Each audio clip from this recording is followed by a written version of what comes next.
Bonne année tout le monde, bienvenue à cette nouvelle vidéo de tutoriel avec Michel. Je suis vraiment content de vous retrouver. Ça faisait longtemps que je n'avais pas fait de vidéo, c'est juste que mon horaire est un petit peu chargé ces temps-ci, mais ma résolution pour 2024, c'est de faire plus de vidéos. Et on commence ça maintenant. J'avais envie de vous raconter une anecdote qui m'est arrivée il n'y a pas longtemps. Je suis sorti avec un de mes amis dans un établissement de la Plaza Saint-Hubert à Montréal, chez Ernest pour ne pas les nommer. Bref, on avait choisi cet endroit-là parce qu'il n'y a pas de marche pour rentrer. Mais une fois à l'intérieur, on s'est demandé, mais là, si j'ai besoin d'aller aux toilettes, y a-t-il un problème, quelque chose? Alors on a demandé, est-ce qu'il y a une toilette accessible à l'intérieur? Et on nous a répondu, ben, il y a 3 marches pour aller aux toilettes, mais faites-vous-en pas, on a une rampe. Une rampe, OK. Je me suis dit, bon, ils vont avoir une planche de plywood, puis ils vont me monter là-dessus. Non, non, regardez ça. Il y avait vraiment une rampe. Il y a 3 gars qui ont monté une rampe pendant 15 minutes et ont tassé tout le monde de la piste de danse pour que je puisse aller à la salle de bain. C'était pas du tout intimidant et pas du tout gênant.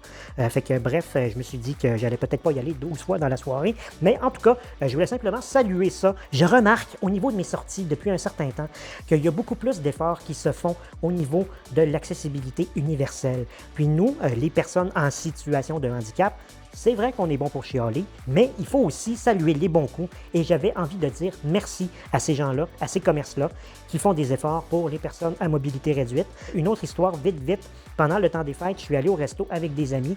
Puis j'ai un ami que je connais depuis 20 ans qui a dit qu'en faisant la réservation, il y avait eu l'option de préciser qu'il y avait une personne en fauteuil roulant. Puis ça a l'air niaiseux, mais c'est important comme détail parce qu'il y a des restaurants qui ont des salles à manger sur 2 étages. Tu fais la réservation, finalement, tu arrives là-bas, tu es coincé. Et là, pour la première fois, on n'a pas eu ce problème-là parce qu'on pouvait le préciser. Donc, merci à ces restos-là. Merci aux commerçants. C'est un bon pas dans la bonne direction. Les autres, je vous encourage à faire de même. Et dernière chose, avant de vous quitter, je voulais faire appel à mon réseau de contacts sur YouTube. J'ai eu une idée pendant le temps des fêtes, puis je me suis dit, si jamais il y a un inventeur quelque part qui a le goût de se mettre sur le dossier en 2024, ça serait le fun si quelqu'un pouvait inventer des crottes au fromage, mais qui ne salissent pas les doigts.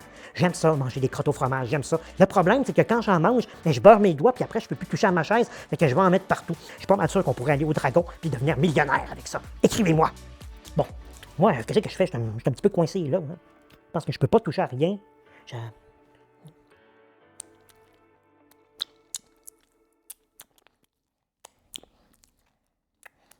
N'oubliez pas de vous abonner, là.